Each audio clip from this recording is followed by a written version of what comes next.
Selamat siang Winda dan teman-teman. Kami akan menjelaskan tentang pencemaran lingkungan. Sebelumnya, perkenalkan saya Nadia Lovina dengan NPM 2591. Saya Gabriel Liarta Kesanto dengan NPM 2597. Saya Pasquale Prasetyo dengan NPM 2595. Saya Dominic Pradisita dengan NPM 2549. Saya Nurul Surya dengan NPM 2518.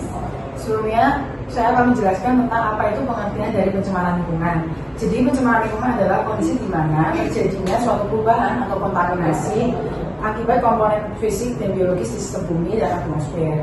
Karena adanya masuknya makhluk hidup, zat, energi, dan komponen lain ke dalam lingkungan. Nah, pencemaran lingkungan itu yang kita ambil ada dua, yaitu pencemaran air dan pencemaran tanah. Nah, pencemaran air itu adalah peristiwa masuk zat atau energi atau komponen lain ke dalam perairan yang mengakibatkan turunnya kualitas air hingga tidak dapat berfungsi lagi sesuai peruntukannya. Yaitu yang kedua ada pencemaran tanah.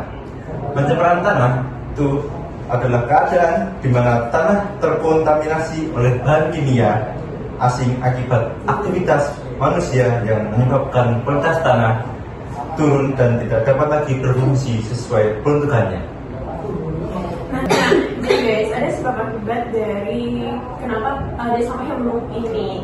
Jadi sebabnya itu bisa yang pertama itu karena kurangnya kesadaran masyarakat dan ada juga kebiasaan buang sampah. Nah, kenapa sih membuang sampah ini bisa jadi kebiasaan gitu kan? Nah, yang pertama kurangnya edukasi dari kecil gitu ya. Terus yang kedua, masyarakat ini kurang mengetahui akibat dari membuang sampah sembarangan ini apa. Yang ketiga, itu bisa jadi karena efek domino. Misal kita tinggal di lingkungan yang awalnya itu udah kotor gitu ya.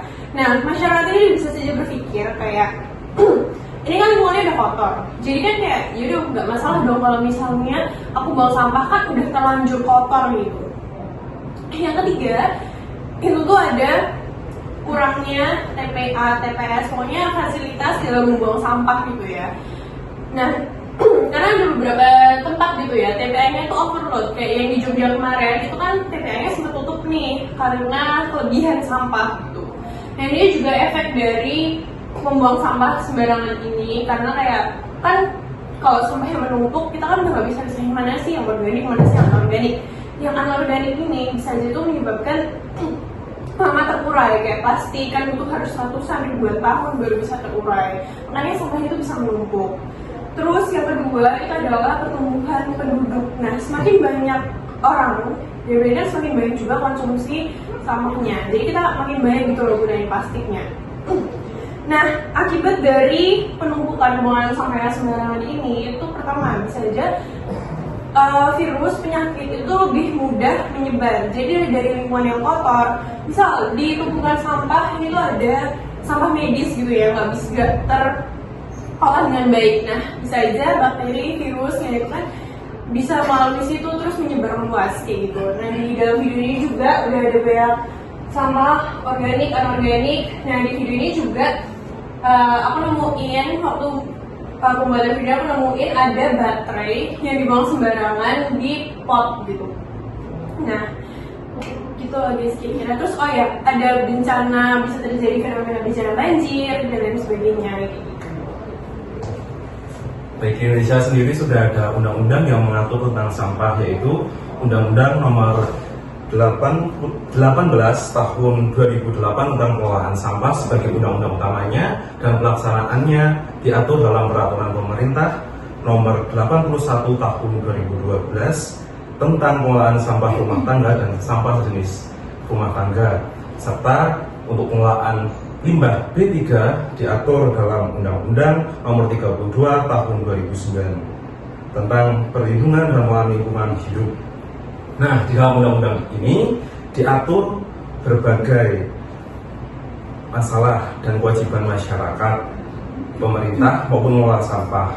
Nah, di dalam undang-undang tersebut mengatur secara komprehensif mulai dari kewajiban masyarakat, pemerintah, pengelola sampah untuk mengurangi dan cara untuk menangani sampah. Setelah itu ada pemilahan, pengangkutan, pengelolaan akhir hingga larangan-larangan seperti buang sampah sembarangan dan mencampur sampah dengan limbah B3. Nah, solusinya sendiri itu ada 3. Yang pertama, pengelolaan sampah berbasis 3R itu ada pertama dari use, reduce, sama recycle. Terus yang kedua itu ada edukasi dan pelatihan masyarakat mengenai pentingnya pembuangan sampah yang benar. Terus yang ketiga itu pengembangan teknologi pengolahan sampah seperti penggunaan biogas, terus daur ulang plastik. Yang keempat, mendorong sistem ekonomi.